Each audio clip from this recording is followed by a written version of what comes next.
అమెరికాలోని 2 ప్రధాన డెలివరీ పోస్టుల సేవల సంస్థలైన united parcel service UPS, US postal service USPS ఈ ఏడాది వేల సంఖ్యలో ఉద్యోగాలను తగ్గించేందుకు సిద్ధమయ్యాయి. ఖర్చులను తగ్గించుకోవడం, కార్యకలాపాలను ఆధునీకరించడం, ముఖ్యంగా ఆటోమేషన్స్ ను పెంచడం వంటి కారణాలతో నిర్ణయం తీసుకున్నట్లు తెలుస్తోంది. ఈ పరిణామం డెలివరీ రంగంలోని వేలాది మంది కార్మికుల భవిష్యత్తును ప్రశ్నార్థకం చేస్తోంది.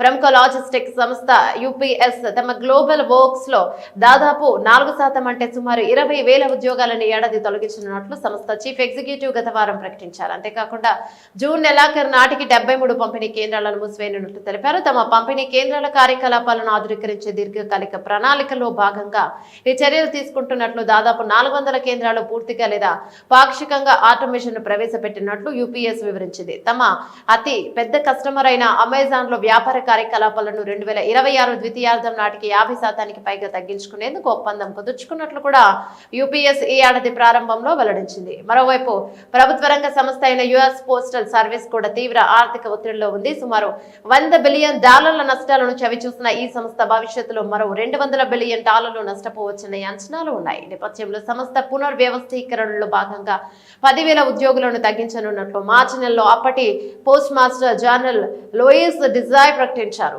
2024 నాటికి యుఎస్పీఎస్ లో 5,33,724 మంది ఉద్యోగులు ఉన్నారు. ఉద్యోగాల కొత్త ఆటోమేషన్ వంటి చర్యలు చేపట్టిన తమ వినియోగదారుల సేవలకు ఎలాంటి ఆటంకం కలగదని యూపీఎస్ చెప్తుండగా యుఎస్పీఎస్ సేవలపై మాత్రం కొంతమంది ప్రభావం ఉండొచ్చని నివేదికలు సూచిస్తున్నాయి.